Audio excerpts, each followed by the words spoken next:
Varias noticias que se enfrentan en el complicado universo del análisis económicos en tiempo de coronavirus. La cifra de desempleo ayer se suman 5.250.000 desempleados más en el número de los Estados Unidos. Se contrae la economía china en un 6.8%. Y mientras tanto, hoy las proyecciones de la Bolsa de Nueva York son absolutamente optimistas, con crecimientos de casi el 700 en puntos del Dow Jones, y así los otros dos indicadores. Esto va de la mano de lo que está pasando con un laboratorio, Guild. Esa acción podría ser la clave del tratamiento más efectivo existente hoy contra el coronavirus. Nos atiende Richard Kozul-Wright. Él es el economista en jefe de la Comisión de Comercio y Desarrollo de los Estados Unidos. Y la pregunta del día se la hacemos a este experto en directo a esta hora. Grace, ¿qué significa que la economía china y qué impacto tiene para el mundo la contracción que la economía china reporte hoy, esa contracción del 6.8%? So, Mr. Richard Kozul-Wright, welcome to W Radio. Thank you. And the first question we would like to ask, what does it mean, that contraction of 6.8% in China's economy? What does it represent? It represents a serious threat not only to China but to the global economy. China's impact on the world economy now is significant, and particularly in a region like Latin America. China has been a very important demander of commodities since the financial crisis of 2008, and Latin American economies remain heavily dependent on commodity exports for their foreign exchange earnings. So China's impact and the sharp decline in the first quarter in China will have a significant ramifications across the global economy. Bueno, dice que representa una amenaza seria no solo para China, sino para la economía global. China tiene un impacto significativo, en especial para Latinoamérica. Dice que desde el 2009 la economía latinoamericana depende mucho de las commodities, depende de las exportaciones de commodities de China. Entonces esto va a tener muchas repercusiones en muchos sentidos para la economía global. En las estimaciones que hagan dentro de la Comisión de Comercio y Desarrollo de las Naciones Unidas, de la que nuestro invitado forma parte, a día de hoy, ¿cuánto creen ellos que le costará el coronavirus a la economía mundial? So, in the estimation you do in your division, how much is this coronavirus cost to the global economy? It's a very difficult question. This is an unprecedented crisis, and the attempts to estimate the impact are constantly changing.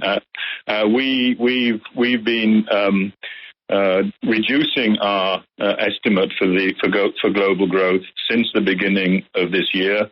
The IMF latest forecast for the global economy is a reduction of a drop of 0.3%. This year for Latin America, they predict a drop of 5.0%. So this is it's a significant. It's in the trillions of dollars. What the exact figure will be depends upon the evolution of the virus itself and upon the response of policymakers to try and mitigate the economic and social damage that is already hurting many countries across the world. So it's difficult to give a number, but negative 3% is certainly a very likely outcome this year. Bueno, dice que es una pregunta difícil de responder porque es una crisis sin precedentes. Hay intentos para estimar constantemente, pero siempre cambia estas estimaciones. Dice que ellos estimaron desde el comienzo del año que va a bajar este crecimiento económico. está en los billones de dólares. Laura dice que está en los billones de dólares, pero todo depende de la evolución del virus, de las políticas para mitigar los daños tanto sociales de este virus. Entonces él dice que en unos menos 3% más o menos va a bajar la economía en Latinoamérica. ¿Cómo cree que va a ser, que está siendo de hecho, la desinversión en América Latina? How do you think is going to be the investment in Latin America from now on? I mean, it will be significantly reduced, both, I think, domestic investment, given the uncertainties in the global economy. Private firms will clearly not be investing aggressively. On the contrary, they're likely to cut investments, and that's true also of foreign investors.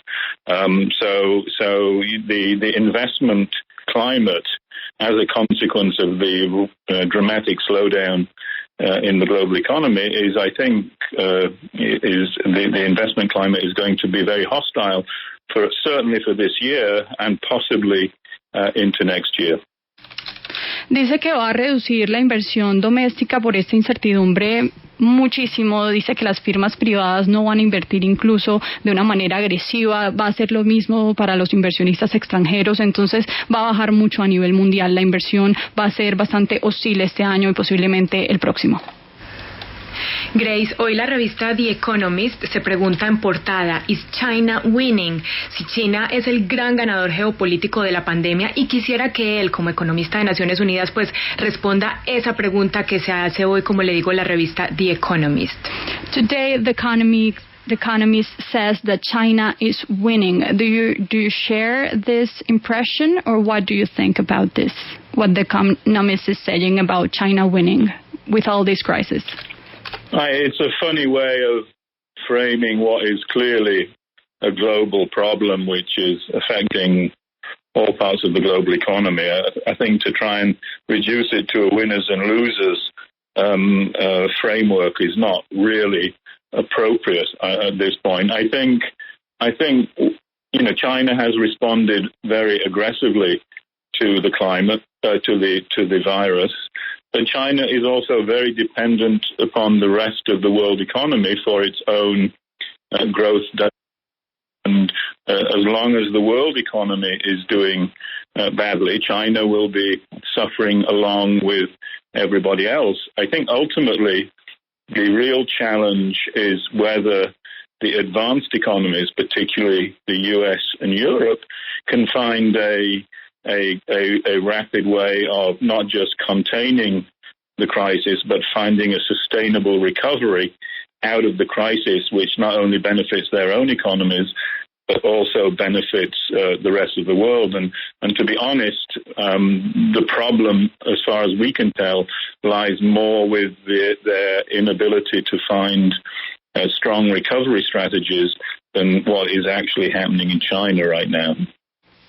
Well, Mr. Richard Kozul-Wright, thank you so much for your time in W Radio. It's been a pleasure talking to you. Thank you very much. Nos dice que es una forma curiosa de ver lo que es un problema mundial. Dice que tratar de reducir esto en ganadores y perdedores no es para nada apropiado. Dice que China sí ha tenido una respuesta, digamos, bastante agresiva, pero es dependiente también de la economía del mundo. Si al mundo le va mal, a ellos también les va mal, ellos también sufren. El reto es ver si Europa y Estados Unidos buscan una forma rápida, buscan una salida sostenible que beneficie no solo a ellos, sino también al resto del mundo. Dice que la estrategia y la clave está allí, en buscar una forma sostenible de ayudarse no solo a sí mismos, sino también al resto del mundo.